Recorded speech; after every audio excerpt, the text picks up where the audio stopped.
Jamaah,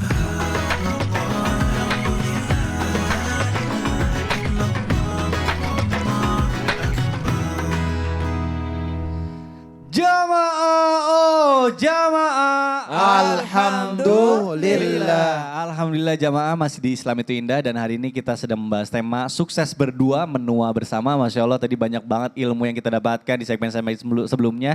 Tadi bagaimana sih caranya supaya kita itu bisa suksesnya itu bukan hanya di dunia tapi di akhirat. Nah tapi ini banyak banget nih pertanyaan dari jamaah yang tadi belum sempat terjawab. Nah maka dari itu sekarang langsung aja kita masuk ke segmen Tanya Dong Ustadz. Kami semua tanya dong Ustadz. Alhamdulillah sudah ada pertanyaan yang dipilih oleh tim Islam itu Indah. Ini pertanyaan pertama dari Instagram @fitria_hardina2003. Assalamualaikum, waalaikumsalam warahmatullahi wabarakatuh. Pak Ustadz, bagaimana nih hukumnya seorang suami berhutang soal mahar? Soalnya suami saya sudah menjatuhkan talak 3. Mohon dijawab ya Pak Ustadz, terima kasih. Waduh, Ustadz Maulana silakan. Bismillahirrahmanirrahim. Muhammad. Mahar itu adalah kewajiban suami untuk memberikan kepada istri. Dan mahar itu haknya istri. Haknya istri. Mohon izin, mohon maaf, sepanjang belum dibayar, maka sepanjang itu dia tetap berutang. Nah kalau perihal besarnya mahar itu kan sesuai kesepakatan. Sesuai untuk nilai kesungguhan sebenarnya ini. Ada orang maharnya banyak kan sebenarnya ciri gitu lah maksudnya gini ya. Cara negonya aja sih sebenarnya. Betul. Bentuk kesungguhan. Ada orang maharnya sendal tapi kelewatan juga kelewatan, sih. Ya, tidak harusnya menghargai sesuatu itu yang berharga. Betul. Yang bisa dijual. Ada maharnya sebidang tanah alhamdulillah. Paling Betul. bagus itu emas kan. Emas. Ada nilainya. Mohon izin dan kalau ini ketika dia tidak sanggup bayar maka kembali lagi kepada istri apakah mau mengikhlaskan tapi ini kelewatan. Kelewatan ya malah mau talak apalagi, 3 tuh apalagi katanya. ada namanya istilah talak. Kalau istilah talak beda hukum lagi karena kita lihat lagi situasinya. Apakah talak itu dan dia belum bayar maharnya sudah berhubungan dan sebagainya baik. ya. Pasti panjang pembahasan ini. Baik. Mudah-mudahan segera diberikan solusi yang terbaik oleh Allah Subhanahu wa taala. Baik, kita lanjut ke pertanyaan yang kedua. Ini ada pertanyaan dari Instagram @faizahtitin. Assalamualaikum Ustadz Ustazah. Waalaikumsalam warahmatullahi wabarakatuh. Ustadz, sahabat saya ingin menikah untuk kedua kalinya. Kali ini dia ta'aruf.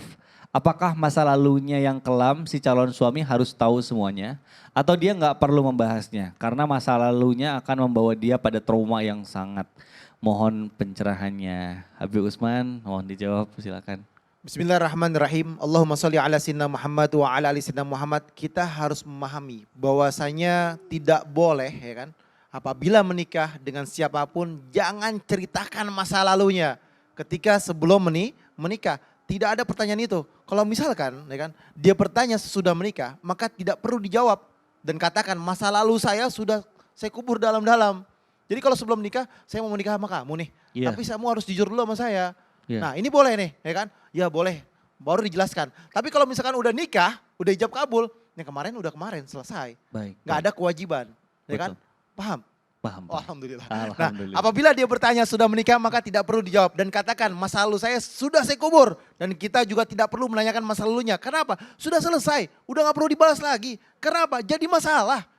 Karena akan menjadi satu permasalahan baru. Kalau misalkan dia menceritakan, oh saya dulu begini, akhirnya timbul rasa ilfil, nggak suka, timbul ini, itu dan lain sebagainya. Akhirnya konflik masalah baru. Betul. Padahal baru nikah 1 hari. Mendingan kita fokus untuk menata masa depan aja ya. Masa baru 1 hari udah ilfil gara-gara cerita yang masa menata masa lalu. depan. Mending lebih baik kita menata masa depan. Bagaimana kita memperbaiki hubungan bersama pasangan kita. Betul. Baik, alhamdulillah terima kasih Habib. Dan alhamdulillah sudah kita menjawab nih 2 pertanyaan di segmen keempat ini. Mungkin selanjutnya insya Allah kita akan bermuasabah oleh Ustadz Syam. Silakan Ustadz Syam mohon dipimpin. Tabi guru-guruku, tabi seluruh jamaah. لينفق ذو سعة من سعته ومن قدر عليه رزقه فلينفق مما آتاه الله سيجعل الله بعد عسر يسرا لا يكلف الله نفسا إلا ما آتاها سيجعل الله بعد عسر يسرا. Allah Subhanahu wa taala memerintahkan kita di dalam Al-Qur'an bagi para laki-laki untuk menafkahi keluarganya, bagi para laki-laki untuk bertanggung jawab terhadap pasangannya, bagi para ayah untuk bertanggung jawab terhadap anak-anaknya, dan rezeki itu datang dari Allah Subhanahu wa taala. Dan bagi para wanita, jangan memberikan beban lebih berat daripada beban yang Allah berikan kepadanya. Allah berikan beban sesuai dengan kemampuanmu, tapi para wanita terkadang memberikan beban sesuai dengan tetangga kita, sesuai dengan saudara iparku, sesuai dengan saudaraku. Berapa dia kasih ke istrinya, engkau juga berikan padaku segitu. Padahal Allah hanya memberikan beban sesuai dengan kesanggupannya. Kita ini manusia biasa, kita pernah melakukan kesalahan dan kita tidak sempurna. Begitu pula dengan pasangan kita. Maka capeknya kita jikalau kita mencari kesempurnaan. Karena ternyata tidak ada satupun manusia yang sempurna kecuali baginda Nabi SAW. Kita diciptakan dengan penuh kekurangan. Dan mestinya kita melihat kekurangan kita, bukan mencari kekurangan orang lain. Diajarkan oleh guru-guru kita, jikalau ingin kita hidup sehidup sesurga, maka mulai dari senangnya sama-sama, sama-sama bersyukur. Dalam susahnya pun sama-sama, sama-sama bersabar. Insya Allah bisa sehidup sesurga. Kita berdoa sama-sama dipimpin oleh guru kita Habib Utsman. Fadhal Habib. Bismillahirrahmanirrahim. Amin, ya Alhamdulillahirabbil alamin. Hamdan Amin. syakirin, hamdan na'imin, Amin, ya hamdan Allah. yuafi ni'amahu yukafi mazidah. Ya Amin. Rabbana lakal hamdu kama syukru kama yanbaghi li jalali Amin. wajhikal karim wa li azimi sultanik.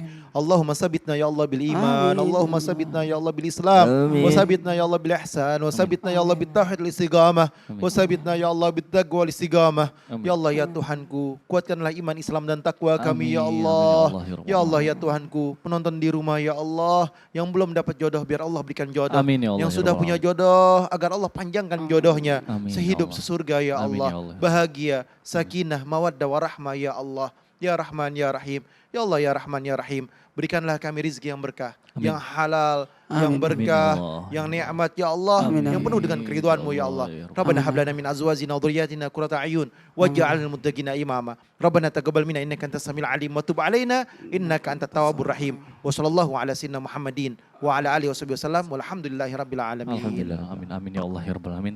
Alhamdulillah ya Rabbal alamin. Jamaah, mari kita berdoa mudah-mudahan ilmu yang kita dapatkan di pagi hari ini bermanfaat untuk kita semua dan kita bisa mengamalkannya. Sekali lagi saya ingin berterima kasih sedalam-dalamnya kepada guru-guru kita, kepada jamaah yang sudah menyaksikan Islam itu Indah. Akhir kata saya Mikdad Adausi, mohon undur diri, mohon maaf apabila ada salah-salah kata.